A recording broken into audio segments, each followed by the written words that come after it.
Good evening, everyone.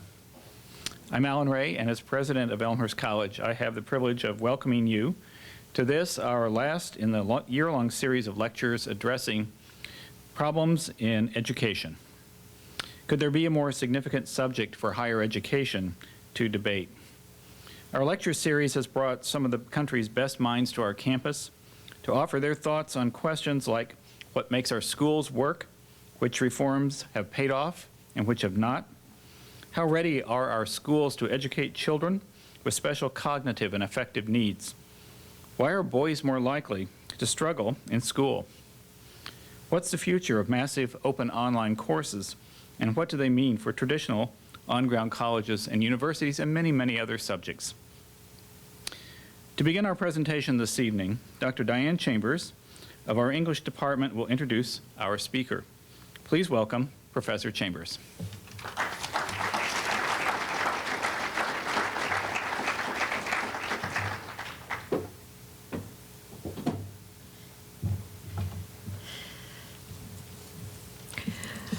Professor Edmundson holds a PhD from Yale and teaches at the University of Virginia, where he is university professor.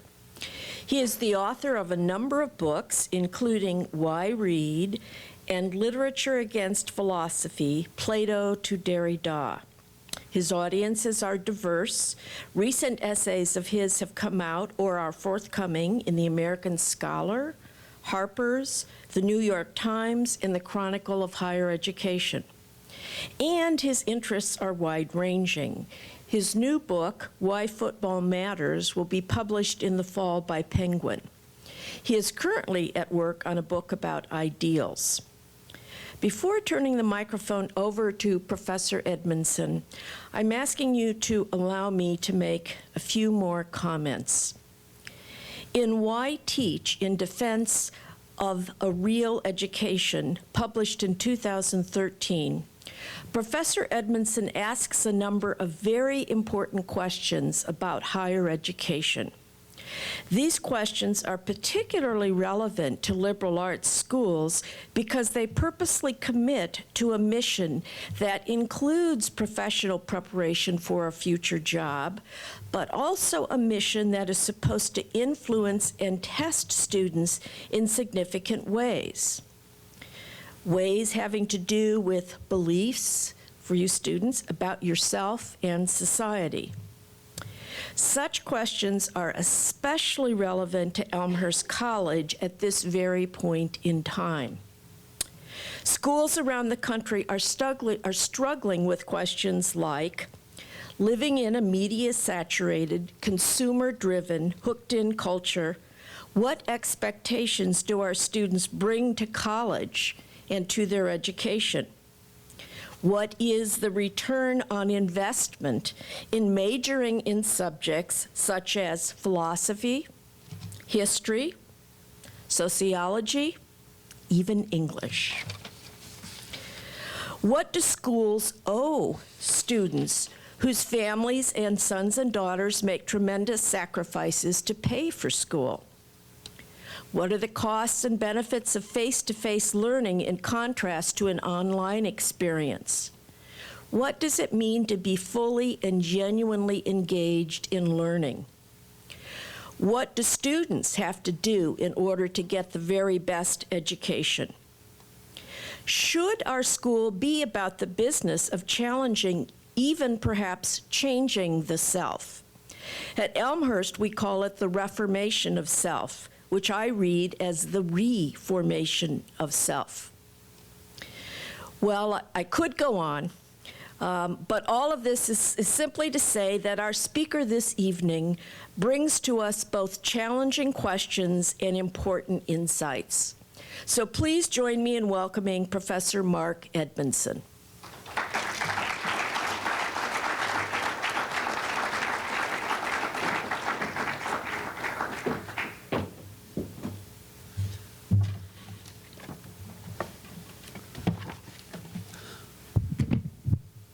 Thank you so much. I'm very glad to be here.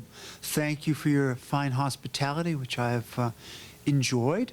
What I'm going to do here is I'm going to talk about what I think a real education ought to be.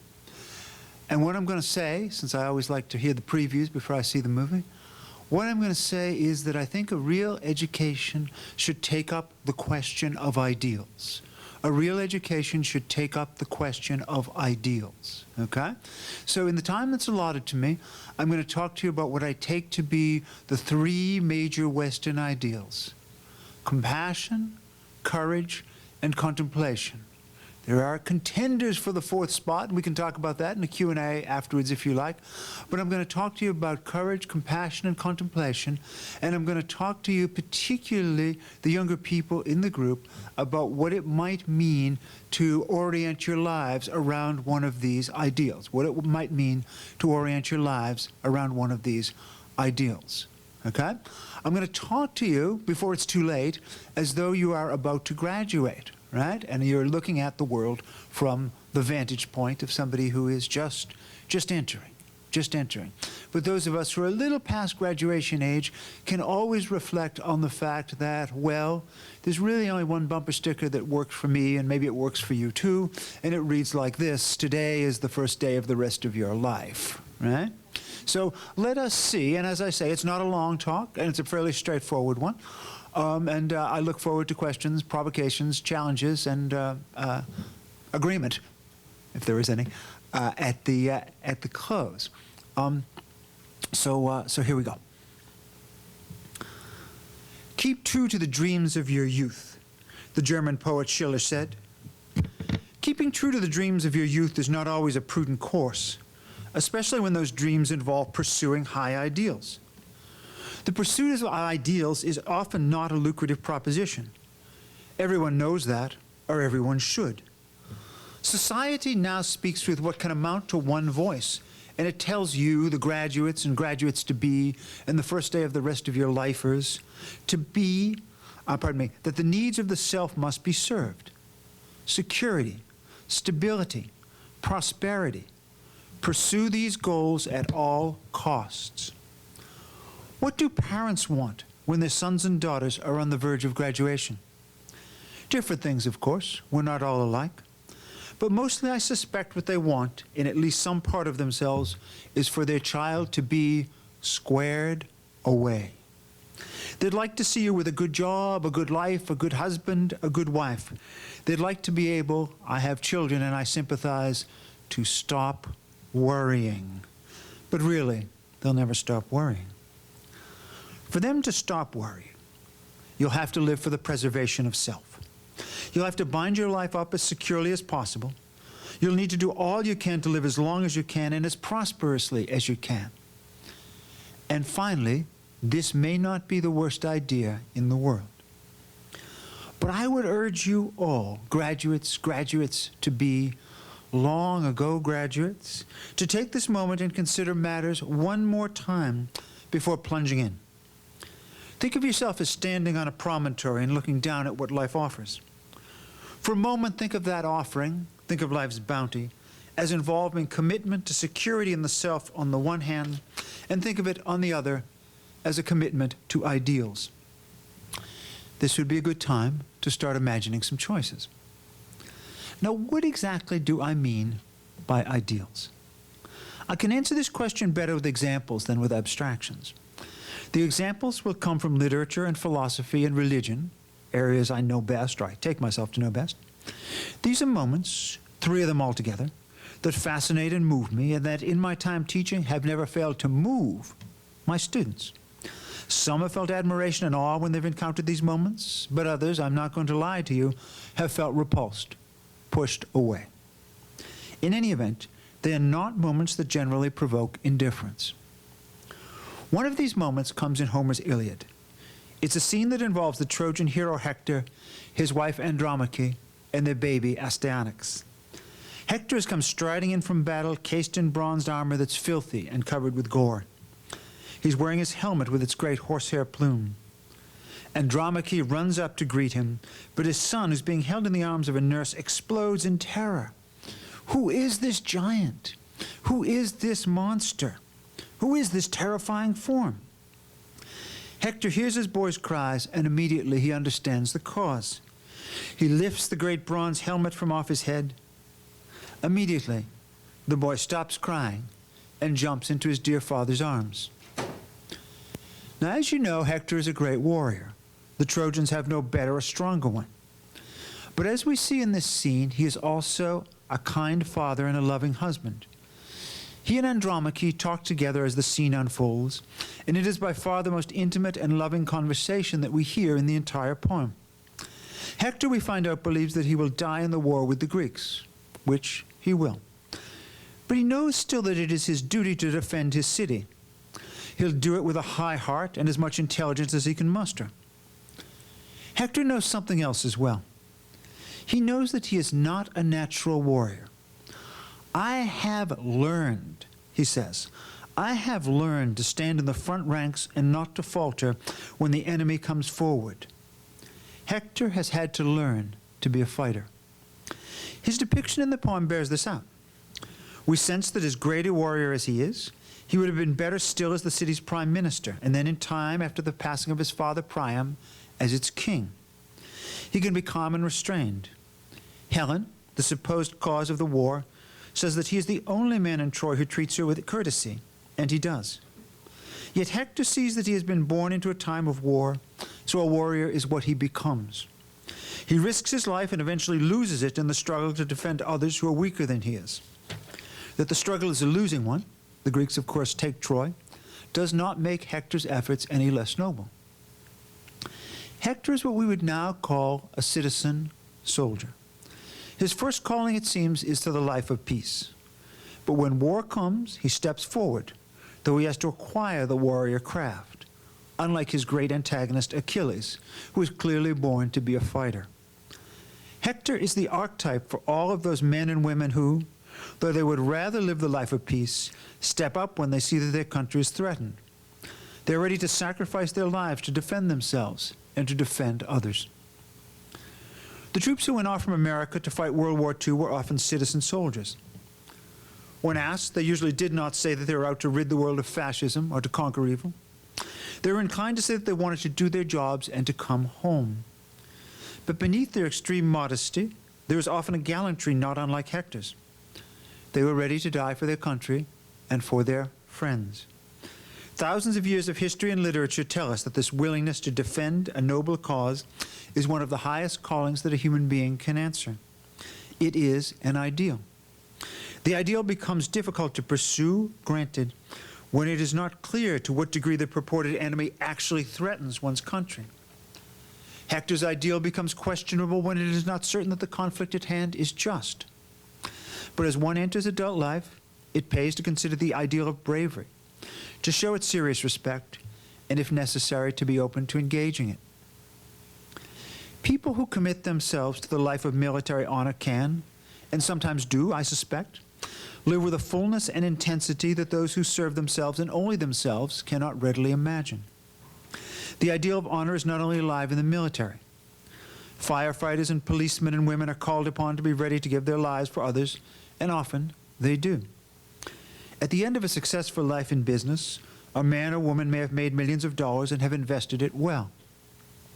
A firefighter may have pulled 2 or 3 or 4 people from fiery buildings. He may have saved lives, and perhaps he has. Who rests more comfortably at the close of life then? Who nurses the most justifiable satisfaction or even pride? Are policemen and soldiers and all who commit to the heroic ideal susceptible to corruption? Of course they are. Cops take bribes and worse. Soldiers fail to do their duty. In some cases, they do worse than fail. They fight dishonorably. They commit atrocities. They let their buddies down. Ideals are always susceptible to corruption and also to fraud. Men and women claim they have done heroic deeds that they have not. They pretend to be great soldiers when they're at best mediocre ones. But we know that as common as fraud and corruption can be, the genuine ideal continues to glow brightly. Human beings want their lives to matter, and one of the ways they achieve this is by committing themselves to being brave. They commit themselves, they struggle and they strain, and lo, many of them reach the ideal. They may not reach it every living moment, but surely there are men and women who embody the heroic ideal, and often do so with considerable modesty. It can be hard to believe, yes, but ask the ghosts of the fascists in Germany and Japan and Italy, who not all that long ago tried to enslave the world. Ask them if it's not so. I said that the marvelous moment in Homer, when Hector commits himself to go on defending Troy, despite his fears and despite the fact that on some level he is not entirely made for war, concentrates one ideal, the ideal of courage. But the military ideal isn't the only ideal that will face you as you look into your future. There are peaceful and humane ideals as well. One of these ideals is glowingly manifest, at least for me, during a moment in the trial of Socrates, as Plato, his great pupil, relates it to us. Socrates has been accused of corrupting the young. It's said that he has denied the existence of the gods, and that he's teaching the youth of Athens the way to make the weaker argument appear to be the stronger.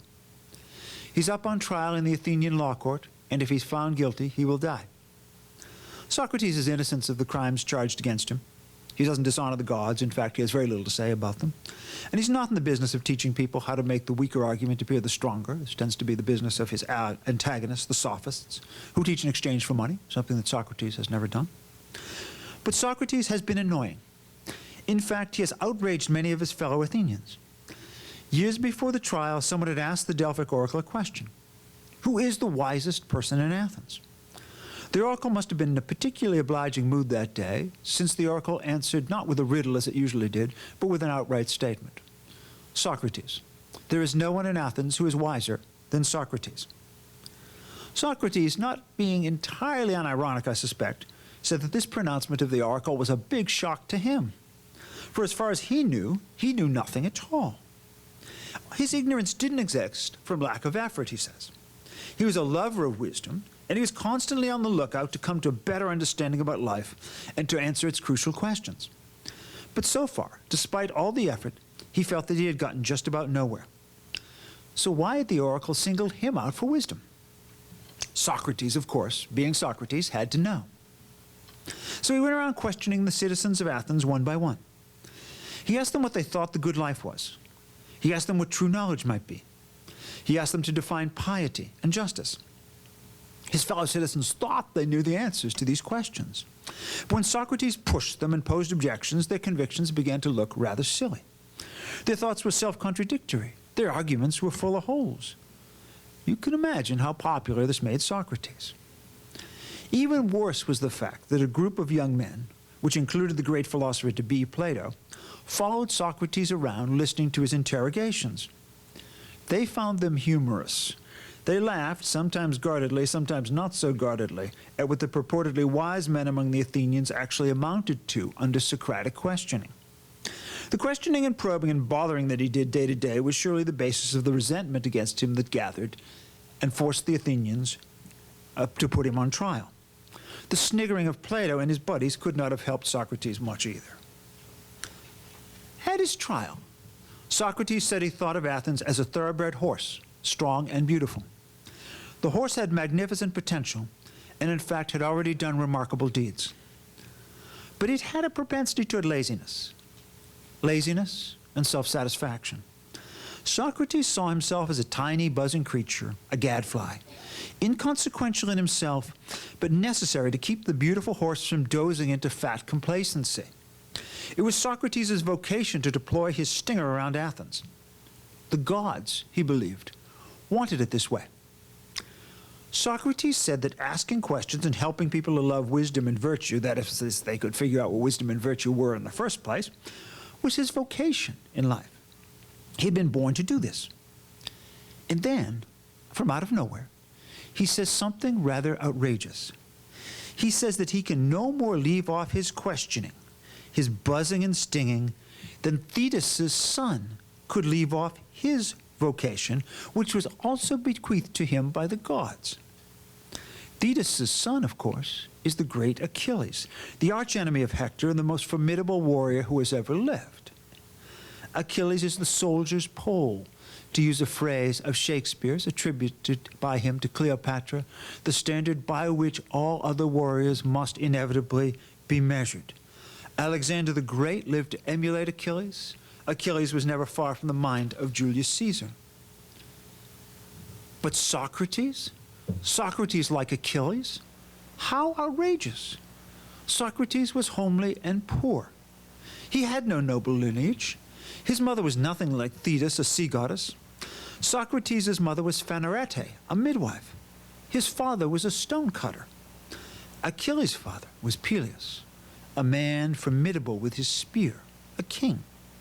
Socrates was married to Xanthippe, who was forever scolding him, and once, supposedly, became so exasperated that she threw a plate of urine at him.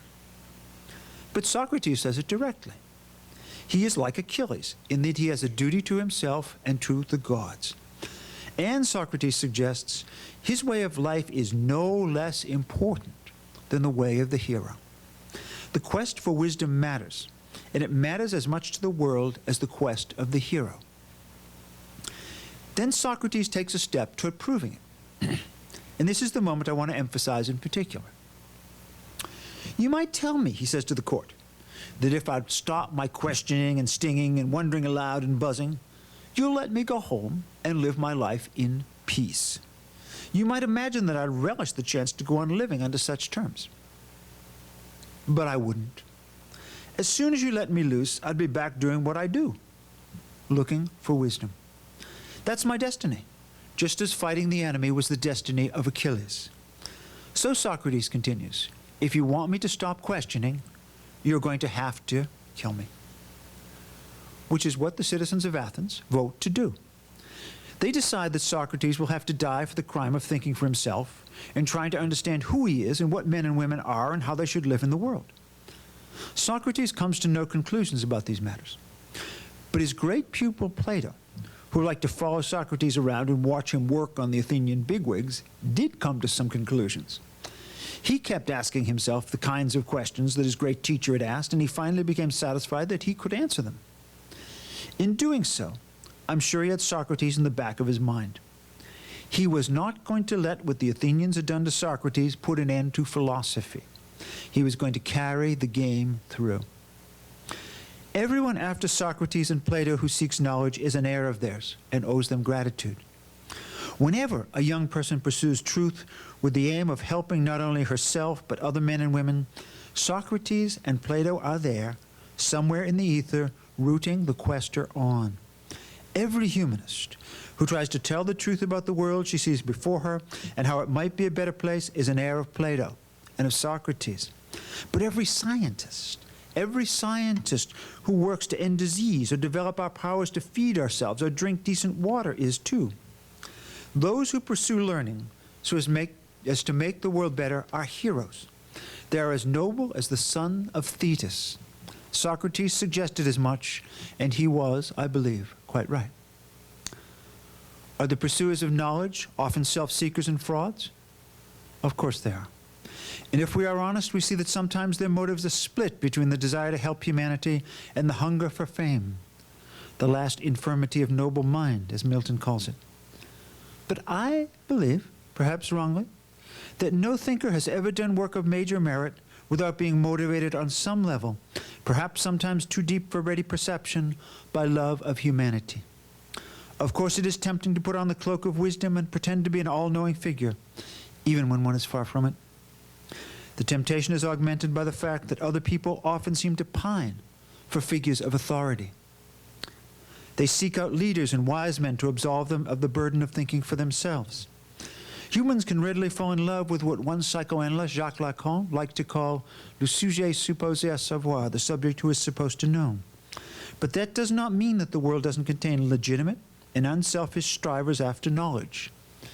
You can perhaps be one of them. The life of the hero and the life of the thinker have, for us in the West, their prototypes in ancient Greece.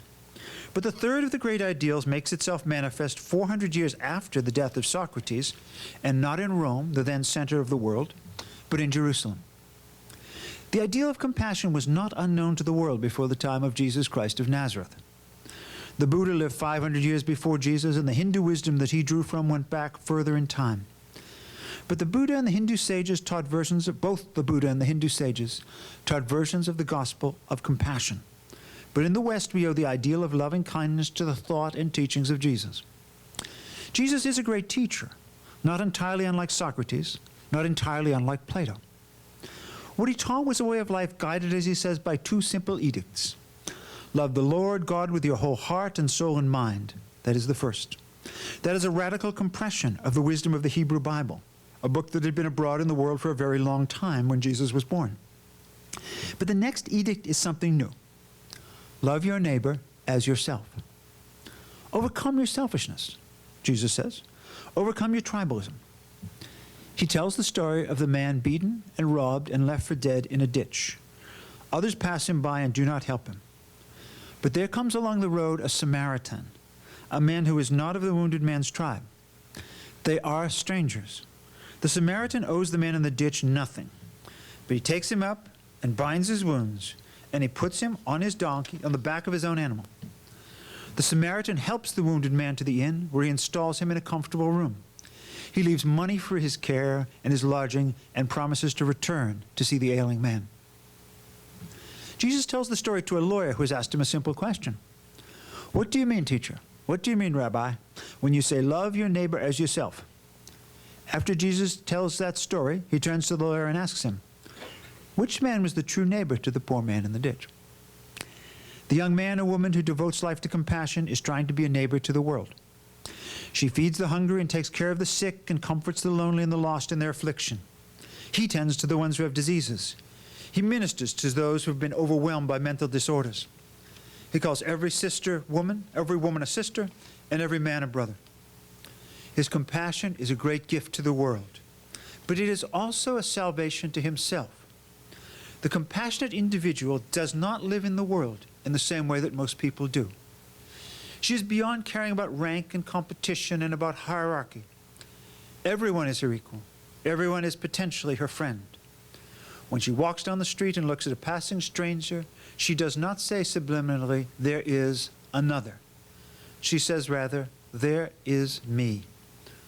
Most of us live in struggle. We compete and we fight the war of each against all. The compassionate man or woman can be truly at home in the human world. People commonly say that Jesus was a miracle worker. But are they sure they understand what a miracle is? The Gospels tell us how Jesus managed to turn a few loaves of bread and a couple of fish into food to feed an enormous crowd. How did he do it? Was it a matter of was it a matter of magic? A hocus pocus trick? Maybe it was.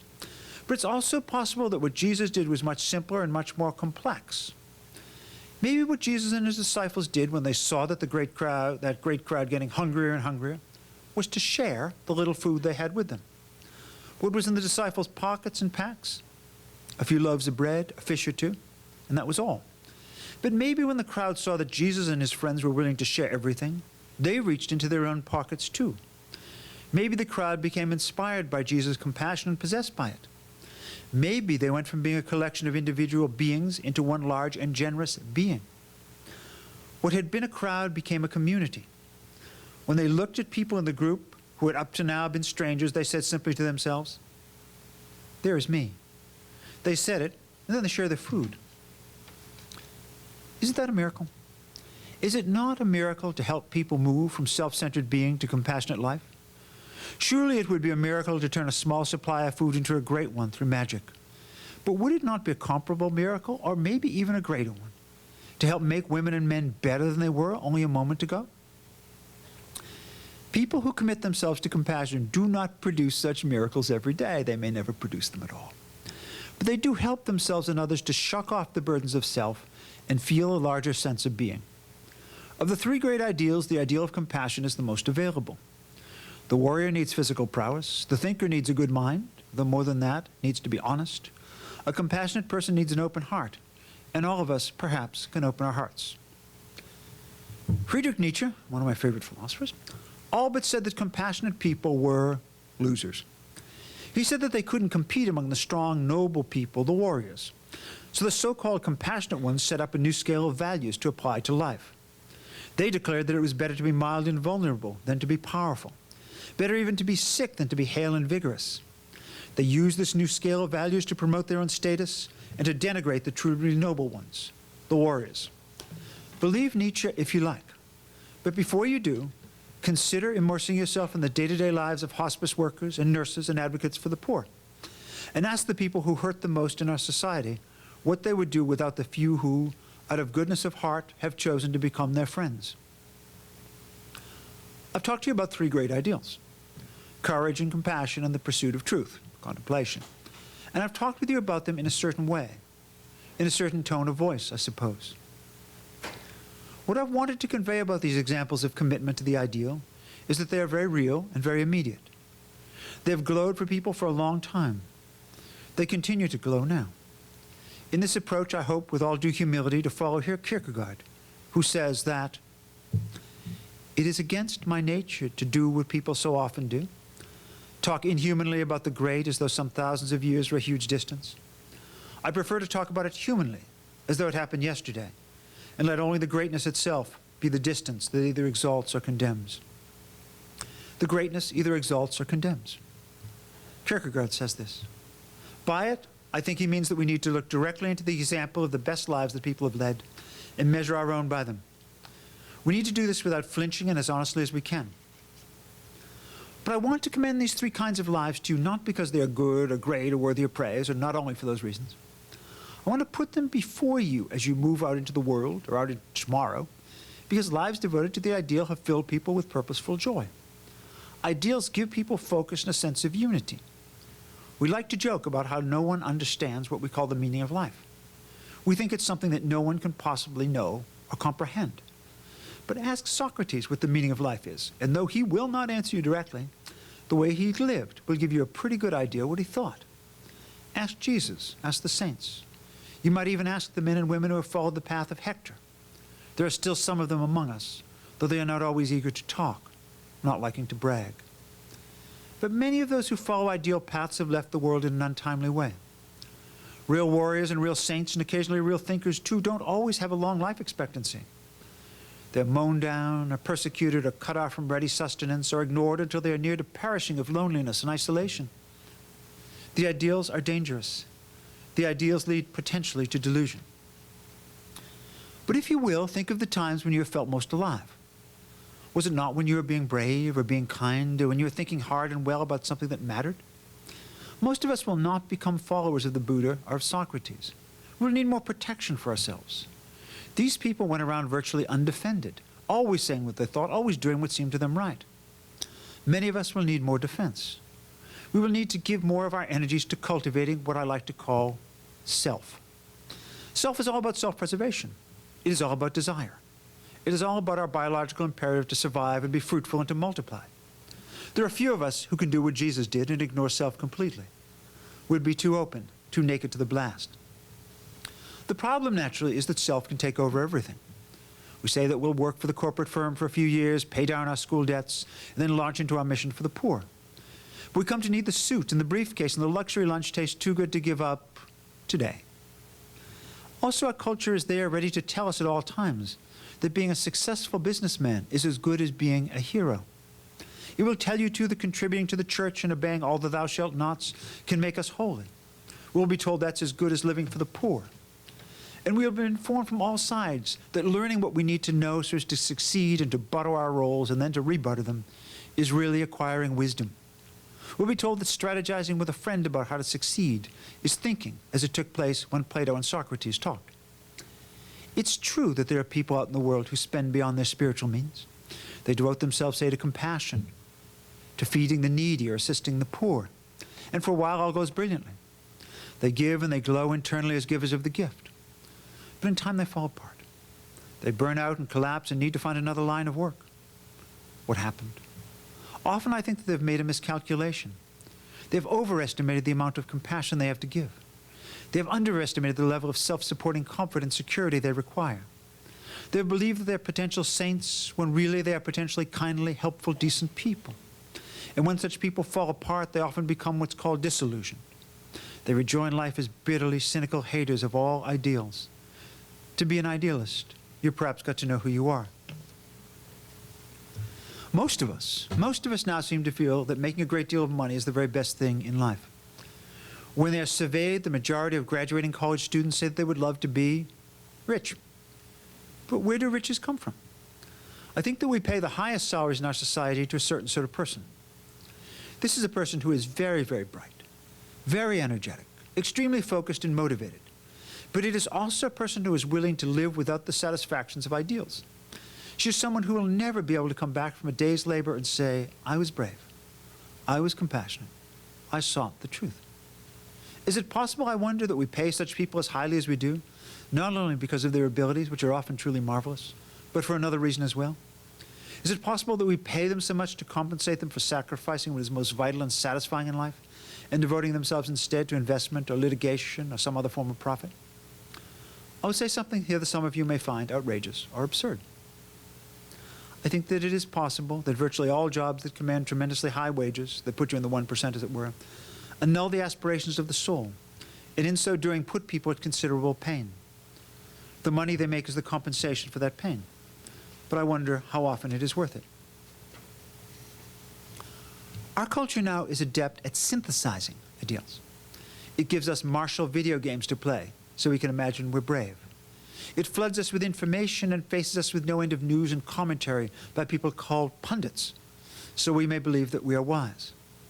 Before us rise impressive churches, and at their fore stand ministers who issue commandments and tell us about a fierce God of justice and renunciation. Where the ideals should be, there are the simulation of ideals. They're counterfeit. For that is what culture is now. Culture in the West now is frequently the counterfeiting of ideals. Don't accept counterfeits, and try not to be afraid. Many of you are now thinking about what vocation you should follow. Should I be a doctor, a lawyer, a teacher, an entrepreneur? You're encouraged by the people around you to choose a profession. My advice is somewhat different. I say rather choose an ideal.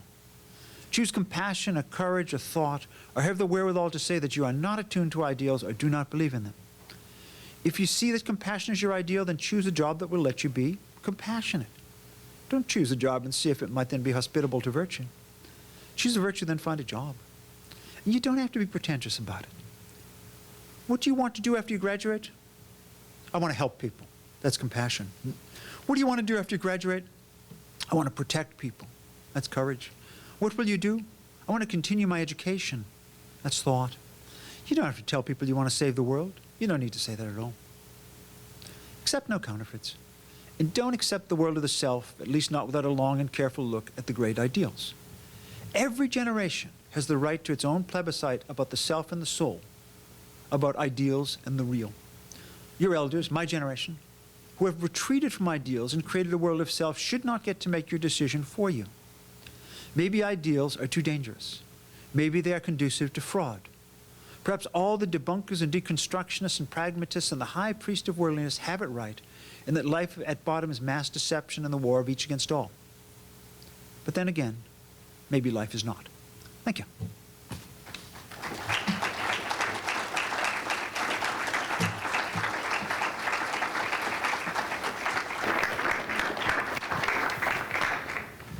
If you have a question for Professor Edmundson, if you could please come out to the side aisles. I have a microphone and Peggy has one.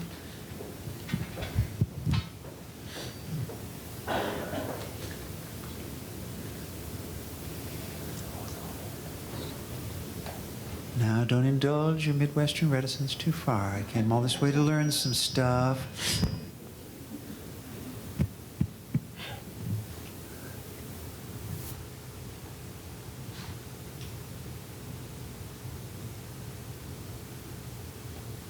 May I? Sure. They're going to come after you with the microphone, I suspect. I think I can manage. Yeah, you got a good bellowing voice there. Good. How do you reconcile those three values, if you will, with some of the issues that are currently afoot in our public schools, particularly non-higher education high schools, and the federal and state pressure for something called Common Core, which has absolutely fundamentals. Yes, yes, right. And the courage, compassion, and thought seem to be taking a secondary seat in many of our public schools. And I'm wondering, how do we go about reconciling that, or do you think I'm missing the point? No, I think you're making the point very well. I think that to translate what you're saying into my idiom, we educate people in the public schools for the needs of self and neglect what I'm calling maybe somewhat extravagantly the needs of soul. Okay? I think one of the reasons that we do this is because we're a pragmatic, materially bound, worldly society, and that's what many of our less imaginative and maybe some of our more prudent members want, okay? That's one answer. But the second answer is that when people approach us humanists and say, what is it that you can offer students, okay? We tend to say things like, and I was saying some of these things this afternoon because I was talking about, with some students, I was talking about the needs of, broadly speaking, self and making a living. We say, we can do better what you guys are doing. You can learn to be a better writer, thinker, businessman by reading a lot of Shakespeare, okay? So it seems to me, then you get into a fight about who can make you a better earner, all right? I don't think we're going to win that fight all that often, really. Because really, if I wanted to make a lot of money, I would take an accounting class rather than a Melville class, okay? But I think what it is that we in the humanities don't have a clear enough idea about what it is we're trying to do, okay? So what I'm trying to do as a humanist is put that idea forward and put me in a position where, and people are saying it's all about STEM, I can say, no, what I'm doing as a teacher is investigating the ideals. Now, I want to qualify that a little bit. I'm investigating the ideals means I want to expose the ideals to students beginning very early in their careers, and I want us to get a deep acquaintance with them, and I want us to imagine the kinds of lives that are associated with the ideals, but I also want students to have the opportunity to rebut ideals and idealistic thinking, okay? I want them to get to read Nietzsche and Freud when they're ready to do those things, and I want them to get to read William James, who's skeptical about ideals too, and say, you know, no, courage, contemplation, compassion, I don't think so. But I think that if you can say that liberal arts education is posing the question of the ideal for the conduct of life, people may agree or they may disagree. At least it's clear, and at least it involves Plato, Homer, Shakespeare, the Gospels, all the things that we claim to care about. So that I think it's half of it is the problem that you point to is the culture, but half of it is the problem of the humanists who cannot collect their minds and say, here's what can be gotten humanly and deeply out of what it is we're trying to do. Whoever asked the first question gets like a wicked big answer. That's just, I just chew the gum till it's gray. I promise I won't do that to anybody else.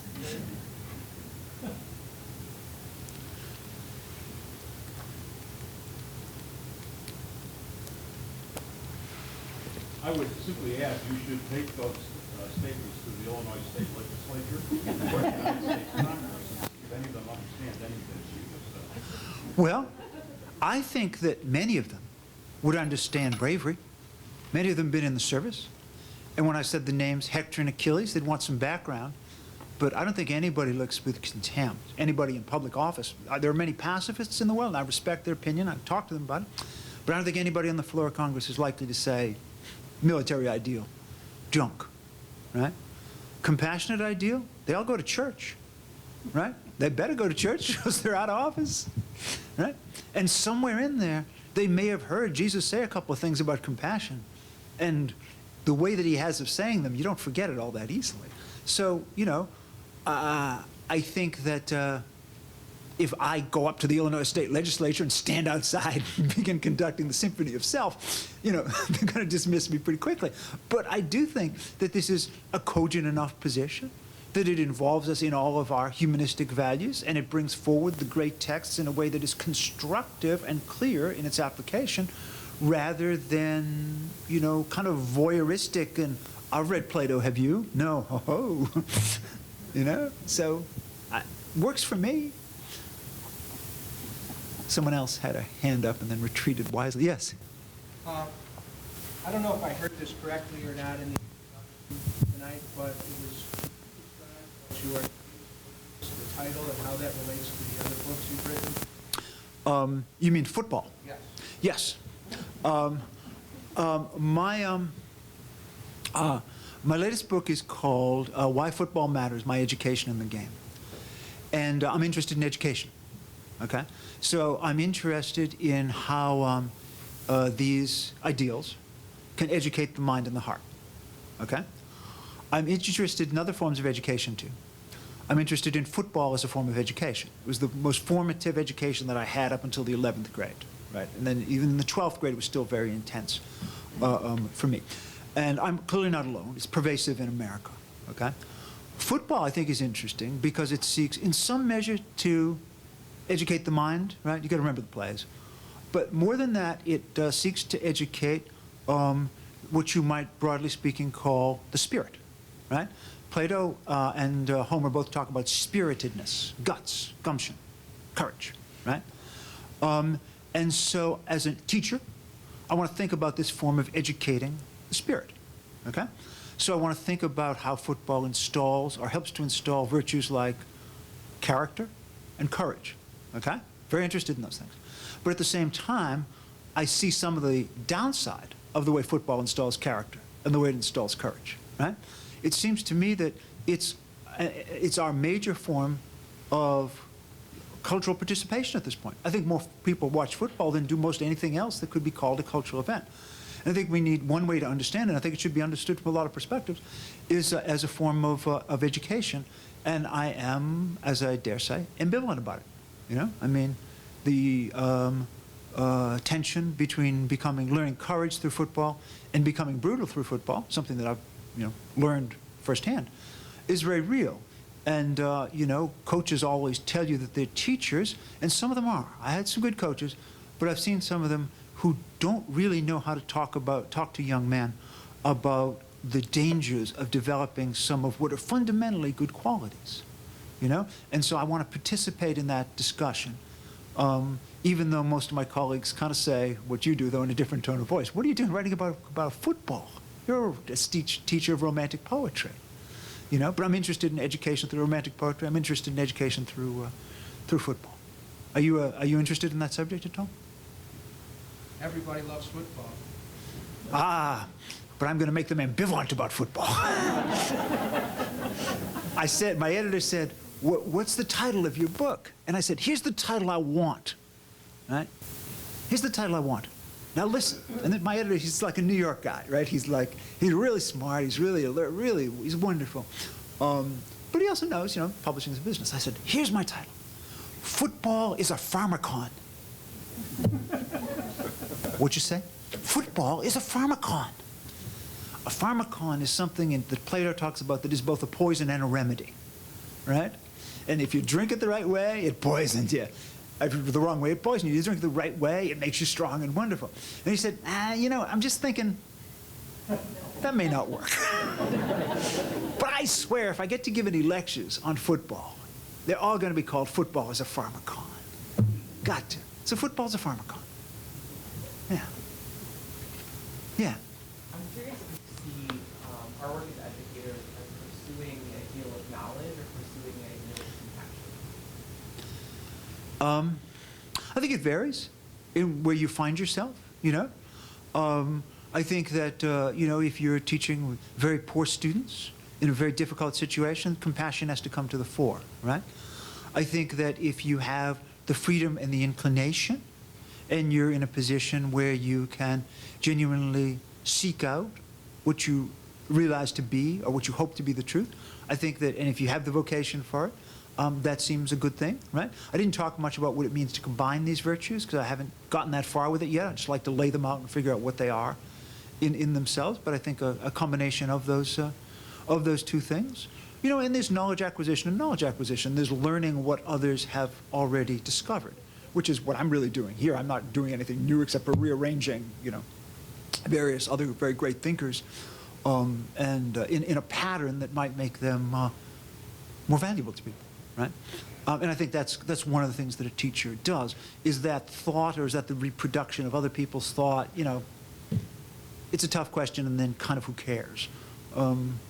So I think it depends on your situation and your own aspirations. I mean, I often think, one more book, and I'm gonna just do what I really like doing most, which is being a school teacher.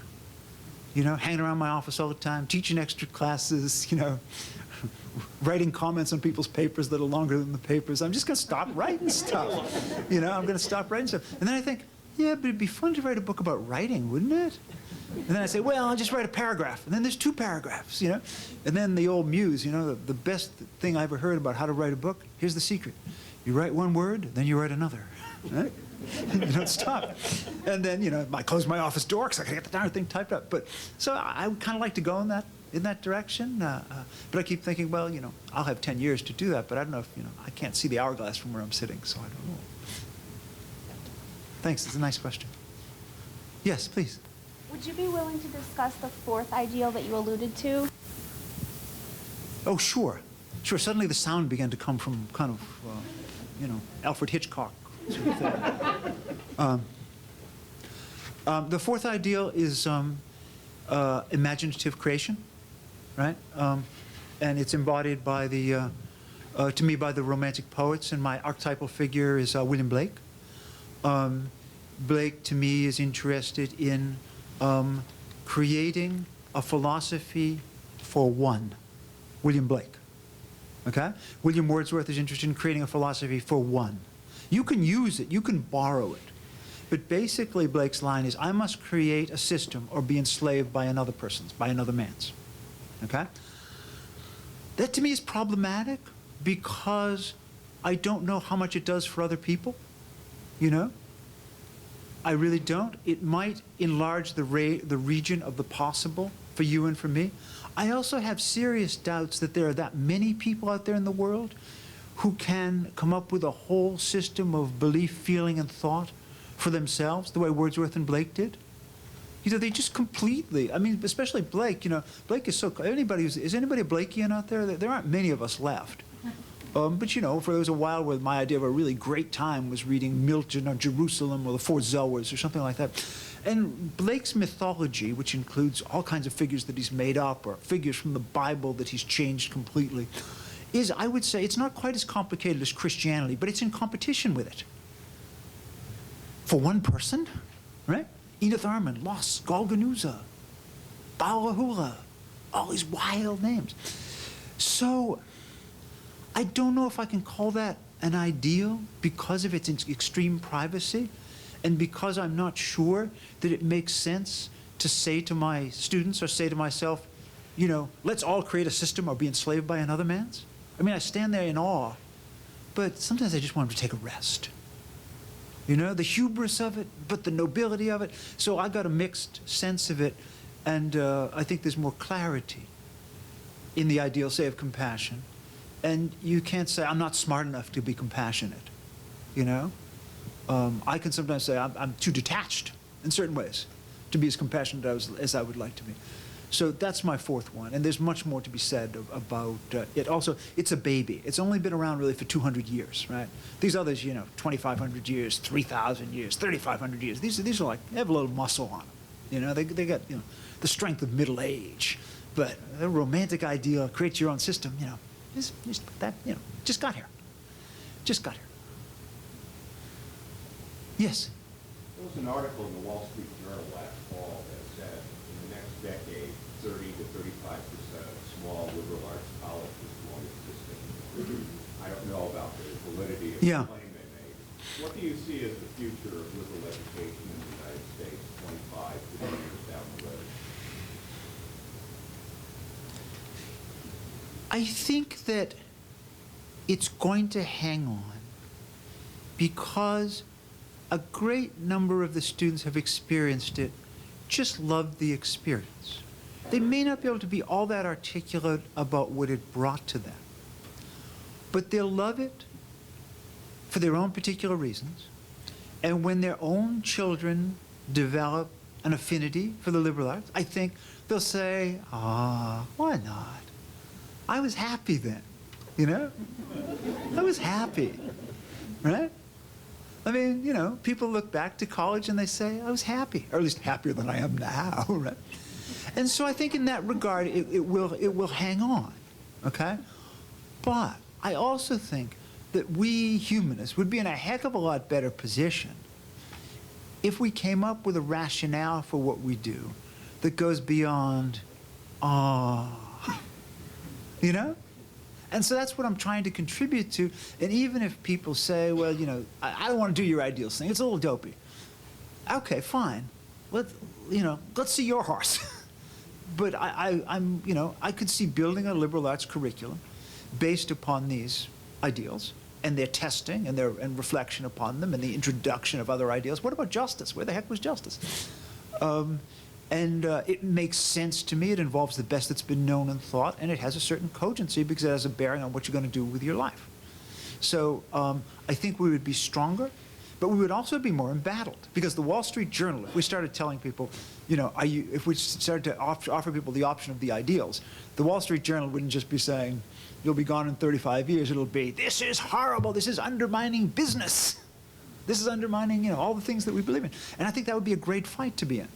But right now, we're just, flabby kind of, but lovable and wonderful punching bag for these characters. So, I don't know.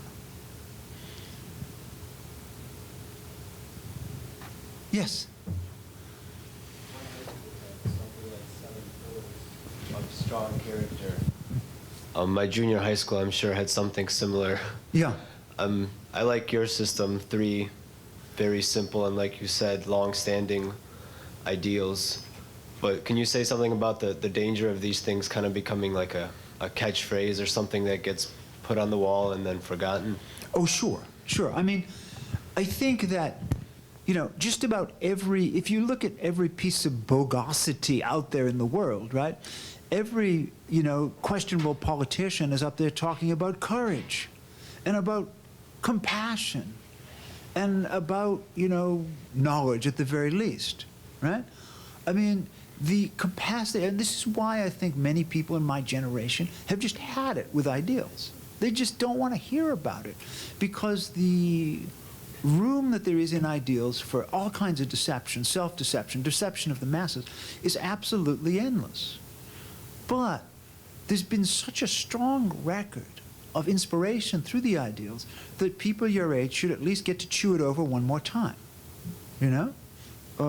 And maybe you'll come to the conclusion that, Nietzsche, Freud, Derrida, de Man, Foucault, they're all right. Plato and Homer and Jesus are substantially wrong. But at least we should run the plebiscite every generation and see how it goes. Because the world of education looks awfully flat if everybody believes there's only self and there's no other state of being called soul or something else. It just starts looking flat. So, an invitation, my idea isn't, I couldn't put them on a pillar, because the stuff on a pillar is never what you debate. You go in and see, industriousness on the pillar, and you don't sit down the first day and say, don't really care for industrious very much. Right? So this is stuff I want to debate, and so it can't go on a pillar. It's got to be debated, right? And it's got to be debated, if it's any good, it'll be debated constantly. And people will constantly be jumping up and saying, look how we were deceived by the illusions of courage, this last 10 years. Look at this. Right? Because does this really still exist? So that's what we would do as humanists, is debate, and debate makes the pillaring a little bit less likely, it seems to me.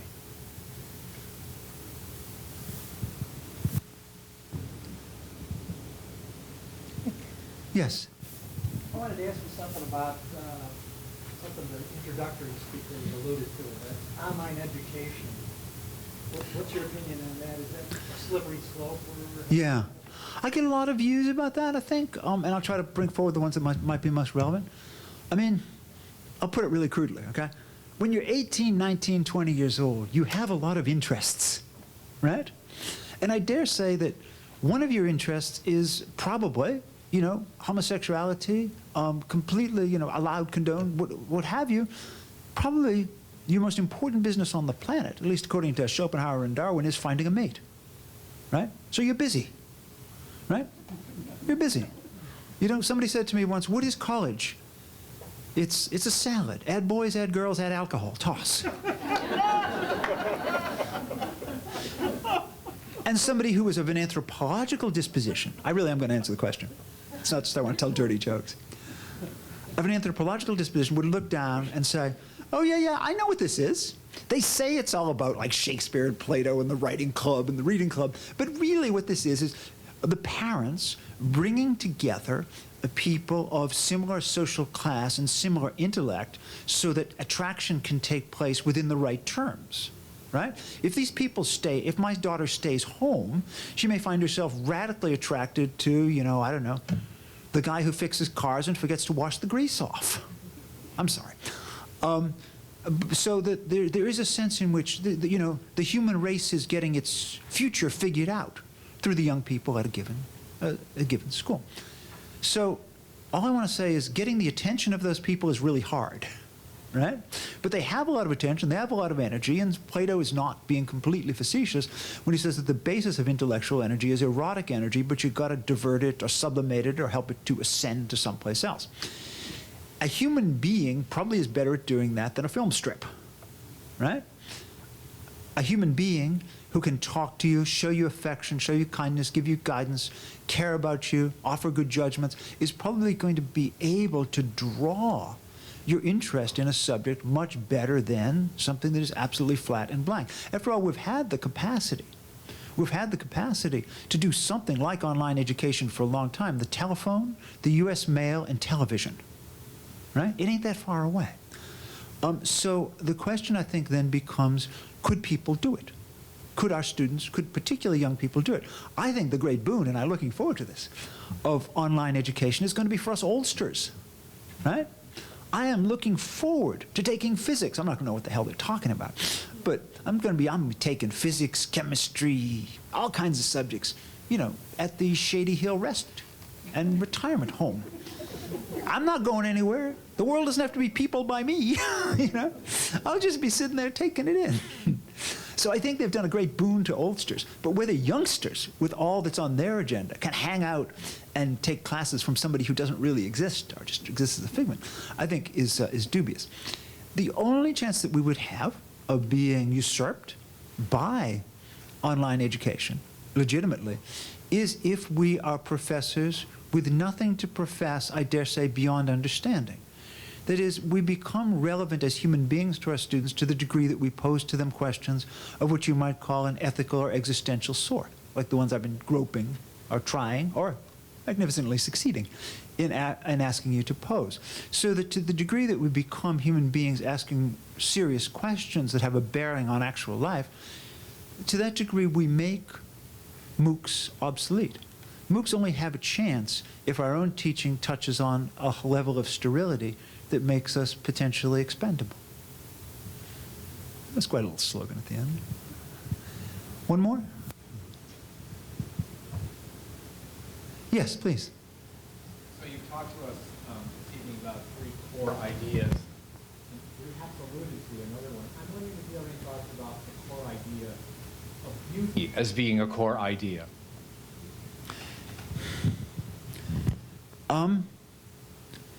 You know, I guess 2 things. First of all, that would be a discussion that I would love to have as part of a cogent humanistic curriculum.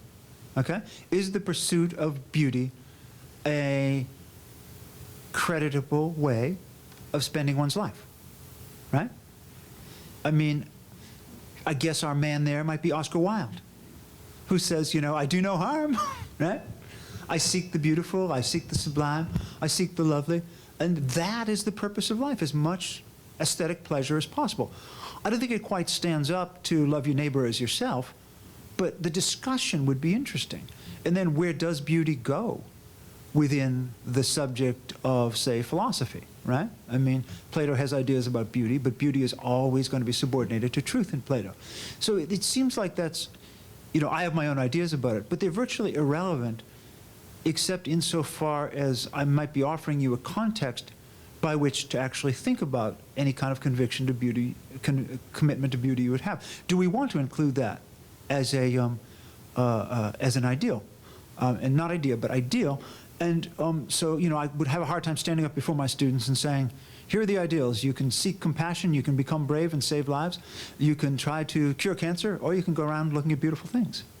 But maybe that's just, I'm weak making the case. And maybe, you know, after Oscar Wilde and others are done, you know, maybe, you know, the transit point is through not just Pater, but Ruskin, who's really interested in the humanizing power of beauty. So, anyway, it's one of the things that would be great from my point of view, as I kind of abdicate this a particular project would be for people to propose other forms of ideal that would be worth living through and make that part of the discussion of a humanistic curriculum. All right, are we all worn out? Thanks, I learned a lot. I had to ask, but I learned. Thanks.